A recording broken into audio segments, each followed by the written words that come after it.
This is Fusebox number 123, Fire in the Hole. And you know better than to play with matches. Hey, isn't 123 one of those spooky numbers? You know, I know it's not a prime number, but it still has that need for theremin, right?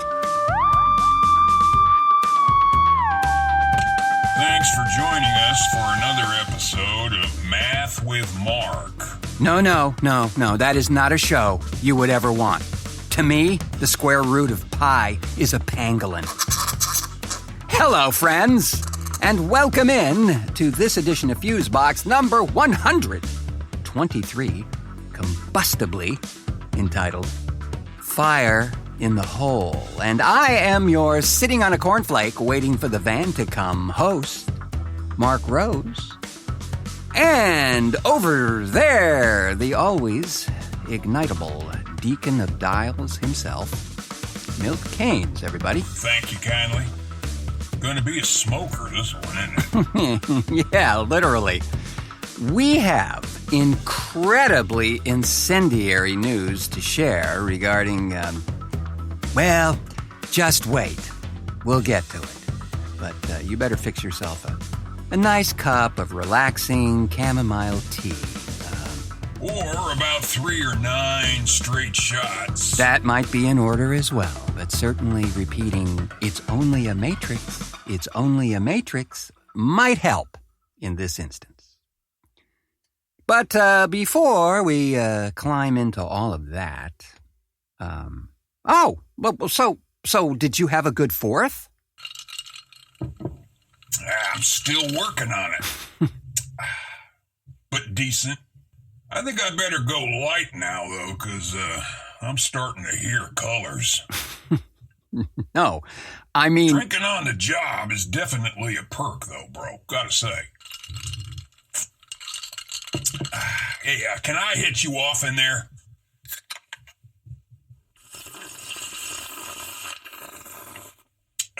Give me 10 minutes and I'll tell you how my 5th was. I meant, how was your 4th of July? You know, the 4th. Independence Day, you know? Getting hammered, blowing shit up till 3 a.m., losing a couple of thumbs in the process, maybe firing off live rounds into the air and calling it patriotism. Is that what you mean? Yeah, something like that, yeah, huh? Dude, I gotta tell you. Celebrating the 4th of July, drinking myself stupid, and blowing $500 on fireworks that only serve to scare the shit out of defenseless animals lost its limited charm when I was about 12 goddamn years old. Nope. I'm a grown-ass man. I can drink myself stupid without the other horse shit that goes along with the fucking 4th of July and the perversion of it by inbred, mouth-breathing morons who think lighting off sticks of dynamite makes them a patriot. Well, actually, I agree with pretty much everything you just said, especially the defenseless animals. I mean, the noise drives most dogs and cats absolutely insane. Well, you know what, though? Eco and Milo, our Japanese pocket squirrels here, our mascots on Fusebox, they're not particularly sensitive to that racket. As a matter of fact, I think that both of them, they just slept through most of it. Well, come to think of it, Milo did actually get up once in the night. To grab a beer? Oh, yes,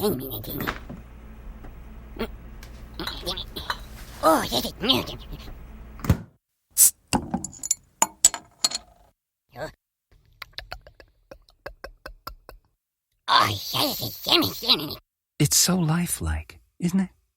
Yeah, a little Wildebeest IPA, I think. You know, I gotta say, that stuff's growing on me. Those two rascals are becoming quite the brewmasters. But I digress. So yeah, pretty uneventful, actually, here. But there were a bit more explosions than last year, but still pretty civil, all in all. Here in Oregon, friends, fireworks are legal, but I believe there are certain restrictions on the type of fireworks. Yeah, like, we can't fire off Sherman tanks and shit. And landmines are right out. You know, though, I wonder if aliens come through more in July just for the light show.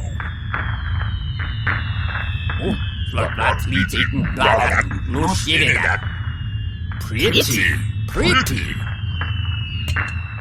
Now, if you ask me, we need to come up with a better, dare I say, more dignified way of celebrating this country's independence. I mean, look, I dig a good fireworks show as much as the next dude.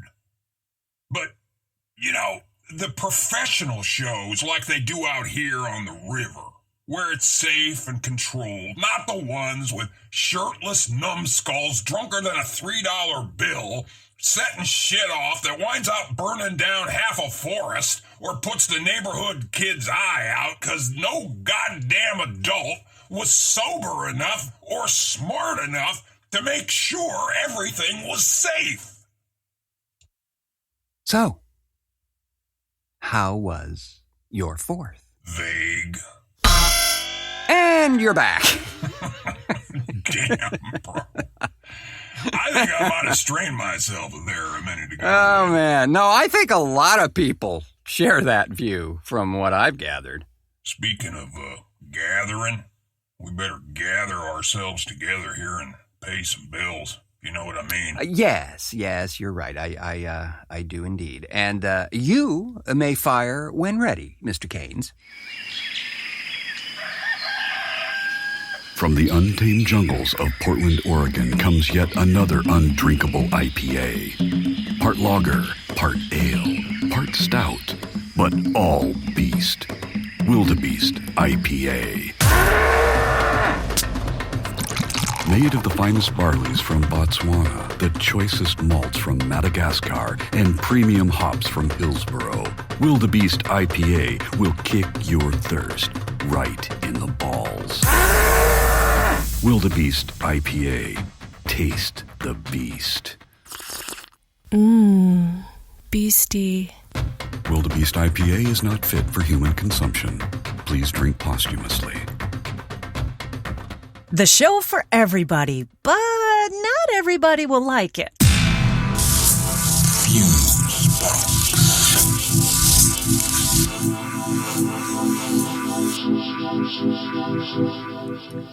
And we are back.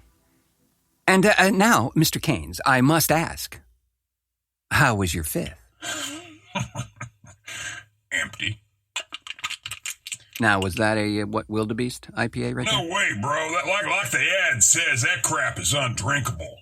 Like all IPAs. I'm sure our sponsor will love hearing that. Hey, if the taste like ass, burning, moldy aftertaste shoe fits. Speaking of fetid, have we come up with a name for your yoo-hoo and vodka abomination? If we have, no one told me. Suicide Sally calls it a voodoo. I can think of all kinds of reasons why that makes perfect sense. In fact, about the only thing that doesn't make sense is why anyone would drink one. Hey, listen, amigo, I've seen you drink some pretty weird shit. You got bottles up there in the bar with names that don't even have vowels, bro. You drink that kombucha or Chewbacca tea or whatever the hell it is, like it's water, and that shit tastes like 9 kinds of wrong. Fair enough, but it's a kombucha, by the way, and it's a tea. So does kombucha stand for taste like ass? Don't you have any more taste buds to kill with your yoo-hoo and vodka, you know? Don't you? We really do need to come up with a name for that, though. You and Jeff and I need to convene and come up with something. You know, I still think we should open it up to our listeners to see what they might come up with, because what do you think, folks? Don't we need to come up with a good name for a bad drink? Anyway, let's kick around some ideas at the next creative meeting. I'm game. I'm always up for a Fusebox creative meeting. I'm just not sure my liver is. You know, if liver and onions were a drink, it'd be a yoo-hoo and vodka. That hurt, bro. You hurt my feeling. Tell me how comic books make you feel, Dave. Well, they don't make me feel too good. A couple of times I read a comic book, I threw up. So, friends, many of you may know of this classic publication of satire and iconic artwork. Well, there might be someone out there as old as you, but I'm not holding my breath. Well, there is that one decrepit group who still remember the good old days. You mean back when air was invented? Yes. Back after we lost the gills and the floppy tentacles. And we were able to walk upright and soon discovered leisure suits. So way back, this chap named William Gaines founded a comic company called EC, which stood for Entertaining Comics, which was founded in 1940.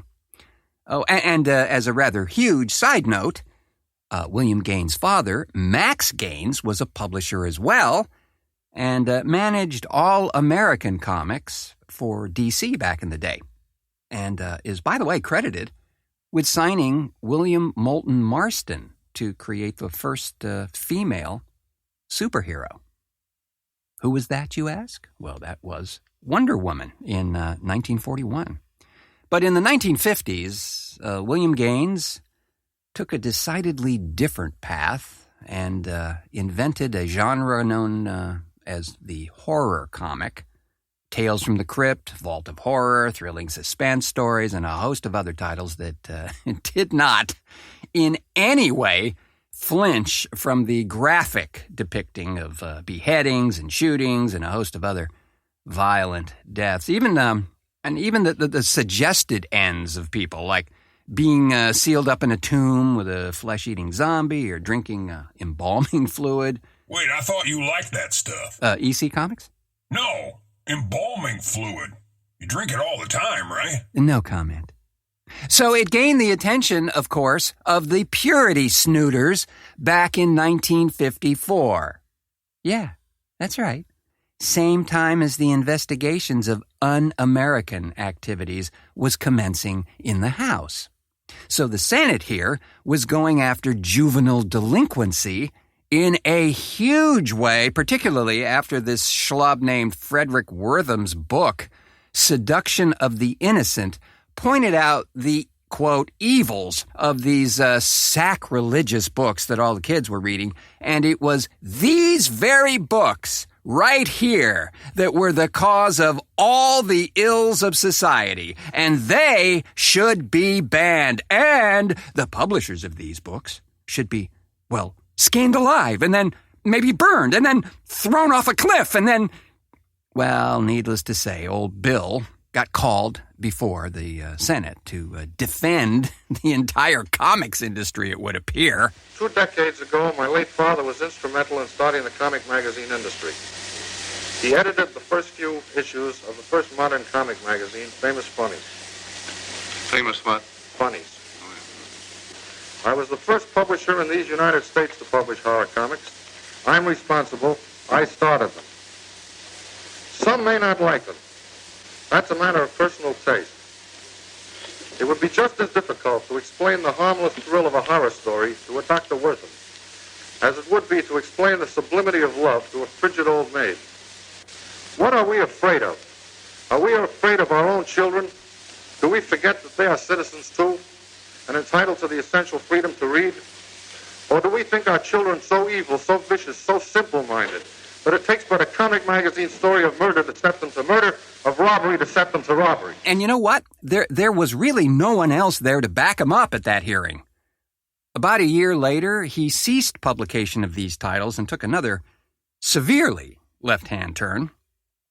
This time, taking this little comic he actually had started back in 1952 with Harvey Kurtzman called Mad, or Tales to Drive You Mad, and transformed that into a magazine format in 1955.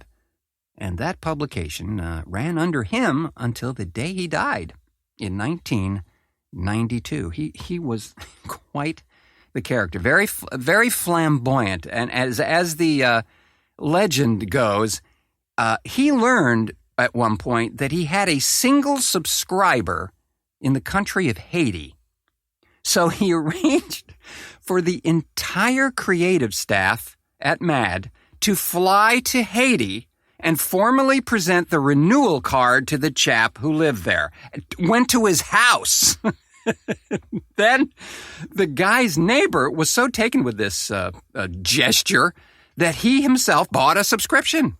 And of course, after that, Gaines declared the trip to be a huge financial success because the magazine had doubled its Haitian circulation. I dig his math. It's evidently a true story. And this magazine ran its entire run without a single paid advertisement, even though the magazine was sold off in the 1960s for tax reasons. But Gaines remained publisher till his death, and that's quite a feat. Yeah, I remember them. I wasn't into that stuff back then, but I remember all the crazy covers with that Alfred E. Newman guy, the What Me Worry Kid. Yeah, iconic. Yeah, iconic indeed. Well, friends, it appears that MAD is finally ceasing publication after now 67 years, and that's indeed a milestone. There are some remaining issues in the pipeline, evidently, and it will be over, though, in a short while here. But wow, what a milestone indeed. I gotta say, I don't know how any magazine can survive these days, or newspapers either. Yeah, true. As a matter of fact, our colleague here at Fusebox, Jeff Pollard, commented recently that print is virtually dead, at least in that form. And sadly, there are a few other methods of delivery that are walking corpses, but they just can't fade away gracefully yet. Well, now, I know you're talking about radio, but I still think it has some life left. Maybe, but kind of like that trade publication that I read all the time that was back in the day like an inch and a half thick and is now just a travel brochure masquerading as the same magazine. The writing is on the wall, or I should say probably on the headstone. I think things in the broadcast world as a whole are facing the realities of our new times, and they will either adapt or not. And in some ways, not is okay. Some of these forms of mass entertainment have been egregiously gouging talent of royalties and then strange underhanded deals and misrepresentations. They've had an incredibly good ride up till now. But you know what? It's time to get off. Well, I'd agree that the talent has been shafted pretty much forever in this biz. Yes, they have. And when we return, we will have more evidence of shenanigans and the 11-year cover-up of said shenanigans. And this one, friends, will give you that famous sinking feeling, believe me. Exit freedom of thought. TheFuseboxShow.com.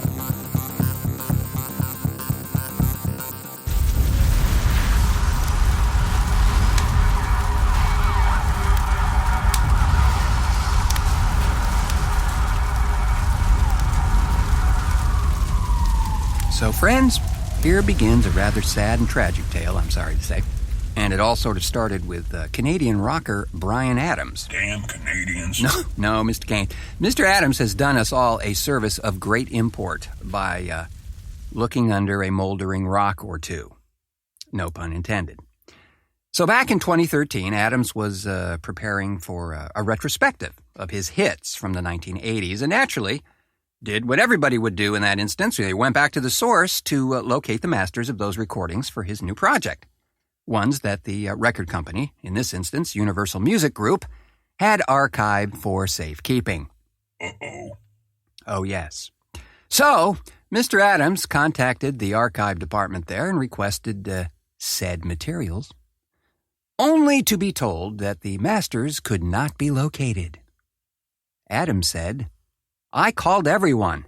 Former A&M employees, directors, producers, photographers, production houses, editors, even assistants of producers at the time. I can tell you with 100% certainty that I couldn't find anything at Universal that had been published to do with my association with A&M Records in the 1980s. If you were doing an archaeological dig there, you would have concluded that it was almost as if none of it had ever happened.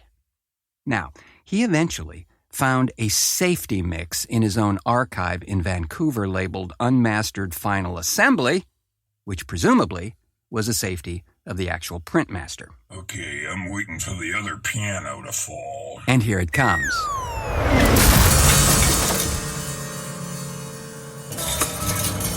Flash forward 6 years, and just a few weeks ago, New York Times Magazine does a story called The Day the Music Burned, detailing how in 2008, a warehouse on the back lot of Universal, housing master tapes from hundreds of artists from the 1940s to the 2000s, was tragically consumed in a fire. Okay? Quoting the UMG report here, more than 100,000 masters and an estimated 500,000 song titles had burned in the fire, including works by Billie Holiday, Chuck Berry, John Coltrane. The toll encompassed recordings made for several famous record labels: Decca, Chess, Impulse, ABC, MCA, Geffen, Interscope, and Adam's own label, A&M. Confidential document prepared by UMG officials for a 2009, quote, vault loss meeting offered a rather bleak assessment of the damage. Quote, lost in the fire was undoubtedly a huge musical heritage. Holy carp. It gets worse. As you must have guessed by now, this fire's damage was not disclosed to the artists at the time, back there in 2008. It was just a blip on the news radar and evidently quietly suppressed by UMG. Now, the list of people's work affected by this fire is utterly astounding. If I was to read this entire list, honestly, folks, it would take over a half hour. Over 700 names on this list, right? But just for a flavor, here's some. Rosemary Clooney, Peggy Lee, Pat Boone, Sidney Bechet, Betty Carter, Roland Kirk, Duke Ellington, John Coltrane, Quincy Jones, Groucho Marx, Mae West, Bob Hope, the Carter Family, Dolly Parton, Glenn Campbell, Hoagie Carmichael, Slim Harpo, Elmore James, Otis Rush, Miriam Makeba, Hugh Masekela, The Who, Joe Cocker, Chuck Berry, Three Dog Night, Crosby and Nash, Buffy St. Marie, Bill Haley and the Comets, here's a stinger for you, Buddy Holly, Peter Frampton, Olivia Newton-John, Barry Gibb, The Dramatics, The Pointer Sisters, George Benson, Styx, Boston, 38 Special, Cher, Tom Jones, The Damned, Joe Jackson, Squeeze, Wang Chung, Patti Smith, Extreme, Danny Elfman, Oingo Boingo, Belle Biv DeVoe, Jodeci, Backstreet, Primus, Temple of the Dog, The Wallflowers, Heavy D and the Boys, Busta Rhymes, Common, Rodney Dangerfield, Bill Cosby, Chris Rock, even the Reverend Dr. Martin Luther King Jr., whose album Remaining Awake Through a Great Revolution, a recording of a keynote address given at the AME Church Convention, was released in 1968 on Excello, a blues label whose masters were stored in the backlot vault.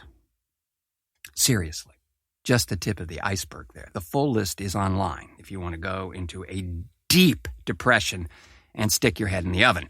But the point of this, okay, is that nobody knew. And that's where those record company pricks have begun feeling the wrath of those affected. Just a short time ago, a lawsuit was filed in United States District Court in Los Angeles by 5 very well-known musicians and or the estates thereof the rock bands Soundgarden and Hole, singer-songwriter Steve Earle, the estate of rapper Tupac Shakur, and Tom Petty's former wife, who owns rights in some of Petty's music. The suit, which seeks class action status, accuses UMG of breaching the contracts with artists by failing to protect their recordings and by failing to share any income received in insurance payments and legal settlements from the fire. The plaintiffs are seeking compensatory damages in an amount in excess of $100 million. That ain't anywhere near enough. Clearly. But of course, this is only the first volley, right?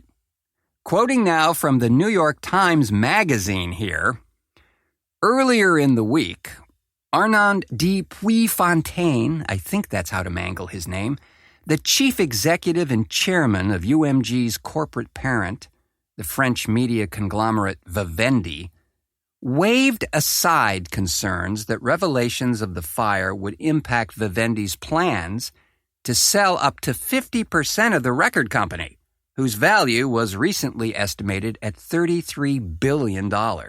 He told Variety that the controversy over the fire is, quote, just noise, end quote. Now, I want to tie this rancid and still pulsating tentacle back to the thing we were talking about on the last show, okay? How a bunch of folks on YouTube were making a tremendous exodus from that platform, due in part, for many, to the ridiculous copyright infringement claims made by, who is the largest legal troll shutting these folks down? Oh, yeah, that's right, UMG. The chap I referred to last week, Rick Beato, who had virtually all of his videos demonetized by these folks, despite the fact that he's a Grammy-winning guitarist and has played on several of the tracks he refers to. Rick had a spectacular idea. He suggested that when this next offense occurs, a demonetizing of content, due to copyright infringement, that it should be legally challenged with the stipulation that, well, you say you own this particular work. Please present the actual master as evidence. In many cases, friends, this just will not be possible, and if enough folks rally this defense, it's going to look mighty silly. I mean, really, really fast. Yeah, this one's gonna get ugly. I'm just scanning this list, and man, Nirvana, Ken Nordine, The Police, Iggy Pop, Sun Ra, R.E.M., Steely Dan, McCoy Tyner, Jesus. Yeah, and another case could also be made regarding some legal limitations regarding the length of time a record company can hold masters. In many cases, it's about 35 years, and the materials are returned to the artist. So that's an issue. And Billboard magazine reported that Patrick Krause, the head UMG archivist, quote, sent members of his team into the 10 vaults the company keeps around the world to verify the location and condition of its more than 3.5 million assets. It seems that a second Project Phoenix-like effort is underway, this time under pressure from both artists and the public. The Project Phoenix that they referred to there is this little title they gave to ascertaining what they lost and what they actually had backups for. Because the other point is that gets you is that in many cases, certainly Elmore James and people of that time period, much of this, quote, master tape was the tape. In other words, they had a mic, they played, that's it. So there may be a safety somewhere, but generally, given the time frame, probably not. So as I say, I don't think we've heard the last of this stinky thing. We, however, have heard the last from this particular edition of Fusebox as we grab our masters and scuttle back under the dishwasher where it's safe and cool. But not before thanking our contributors to this effort. Carol Adams, Levi Buchanan, Laura Dine, and Jeff Pollard. Thanks as always to the totally legit efforts of the master of meters over there, Milt Keynes. A pleasure. And may I say, a privilege, sir. Really? Well, that's quite No, not at all. I'm just doing my impression of a record company executive. See, that's how it starts. They're all warm and charming, and then they burn all your work and lie about it. Then try to stick you with the bill to clean it up. You know? Thanks as well to you, friends, for pushing play on this installment of the show. And as we say, please subscribe and like and all those assorted things that we are nagged about all the time, as it truly does assist us in the brave and somehow curious work we do here at Fusebox. I have been your waiting for the lawyer in his foyer host, Mark Rose, saying, until our next cartoon.